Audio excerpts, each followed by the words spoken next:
So this building with this door should be an office of the second large cryptocurrency in the world.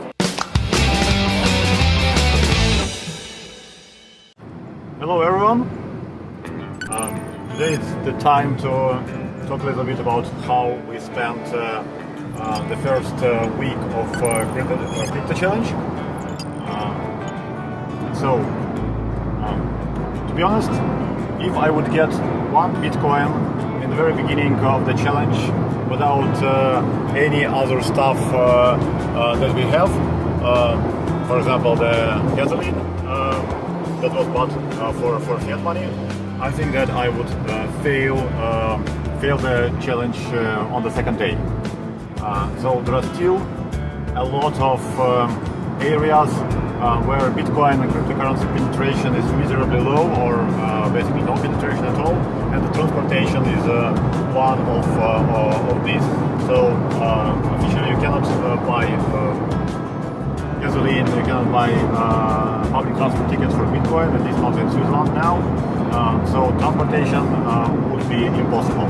Now we are going to Zug town, famous for its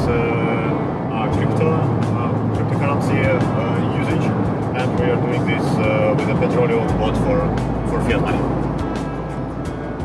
Yeah, as you can see, we have more than half of the tank filled, so we can survive now, but once we use this, we will face very hard time.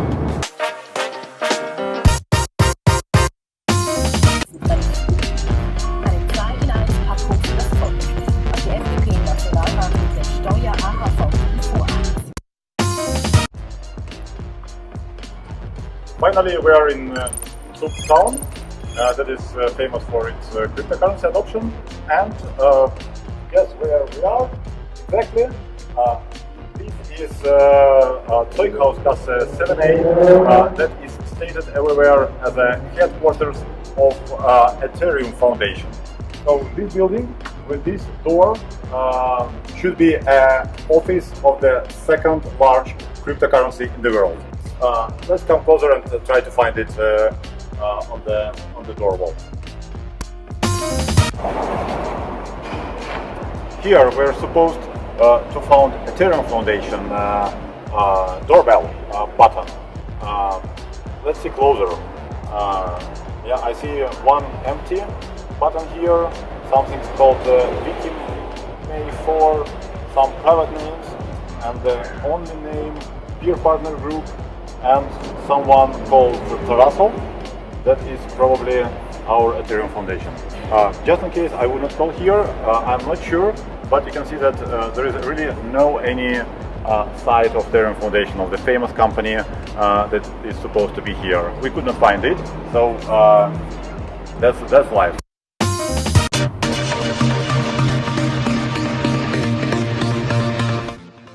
Now we moved to the town promenade near the lake, with the aim to ask locals if they know that Zug town is known as a cryptocurrency capital of the world, and to ask a couple of other questions, like if people had paid with Bitcoin, Ethereum, etc.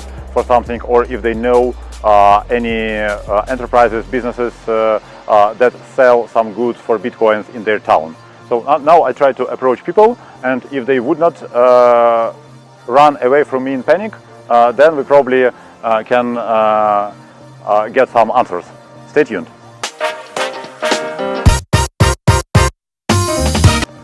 Entschuldigung, guten Abend. Haben Sie ein paar Zeit für... We speak English also. No worries. Können Sie, dass Zug ist die Hauptstadt für Kryptowährungen? Ja, ich bin auch Tourist in der Zug, ich bin nicht gut für die Frage. Aha, okay, danke schön. Entschuldigung. Schönen Abend. Guten Abend. Hallo? Können Sie, dass Zug ist die Hauptstadt für Kryptowährungen? Keine Ahnung. Keine Ahnung. Bitcoin, Ethereum? Schon gehört, also ich weiß, um was es geht, aber ob das hier so ist, keine Ahnung. Haben Sie etwas für Kryptowährungen gekauft? Nein. Wissen Sie etwas geschafft, das Kryptowährungen akzeptiert? Okay, danke schön und ja, schönen Abend. Do you know that Zug town is known as a capital of the cryptocurrencies? No, I don't know. Good evening. Can I ask you one short question? Yeah. Do you know that Zug is known as a capital of cryptocurrencies? Yes, I know. Okay, thank you. Our last destination in Zug for today is Zug Park Hotel, the place that features a Bitcoin machine that works every day and 24 hours a day. In Switzerland there is a largest network of such kinds of machines. They are installed almost in every city, in addition to the ticket machines of the SBB, the railway operators. So those do not belong to SBB, they belong to the private company who rents them out.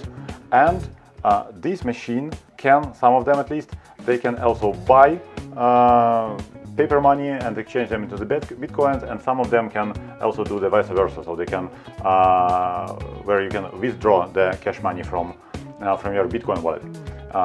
In this machine, I can see that it can only top up my Bitcoin wallet, and let's see how this works. So it asked me, it supports Swiss francs and euros.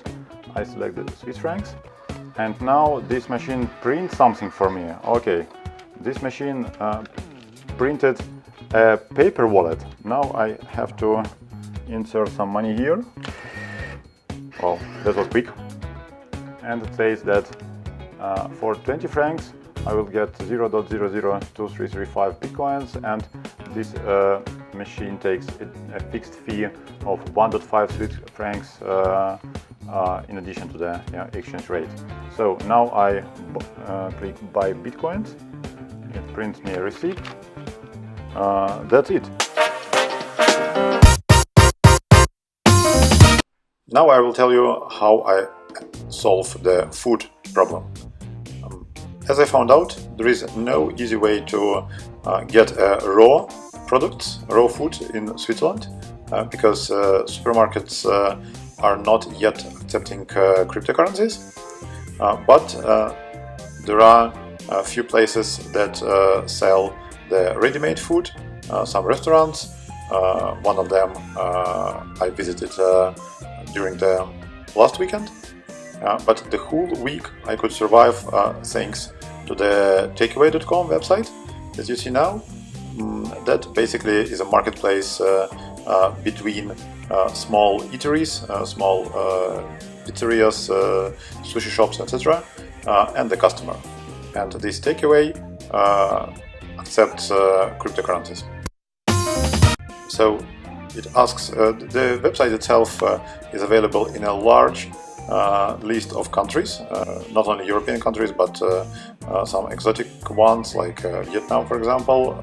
And basically, once the website knows your location, it will offer you a list of the eateries that are willing to deliver food to your location. So as you can see, in my location, more than 50 restaurants are available, or very few of them actually understand that they sell food for Bitcoin. At least when I order, that there is no clue, no site from the carrier that he brings food ordered for Bitcoins. The most important that you can filter food by the type, then you can basically read some ratings and feedbacks. The ordering process is straightforward. Once you order something, you can review what you have ordered here. Then once you fulfill the minimum requirement, then you can proceed to the order, fill in a few details about yourself, and then you can select a Bitcoin as a payment and actually make an order. This order will be facilitated by the BitPay payment provider. So this is how I order food, and do it every day, and don't regret.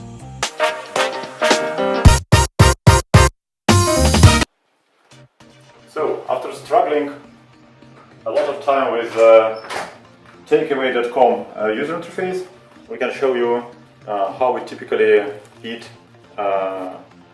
during the crypto challenge. So the diet is different meals from the takeaway.com, the only large website that supports payments not only with bitcoins but also with Bitcoin Cash. This basically is a marketplace where dozens of deliveries, small restaurants serve their food. So we ordered something for today, some sushi. That's it. This is how our diet looks like.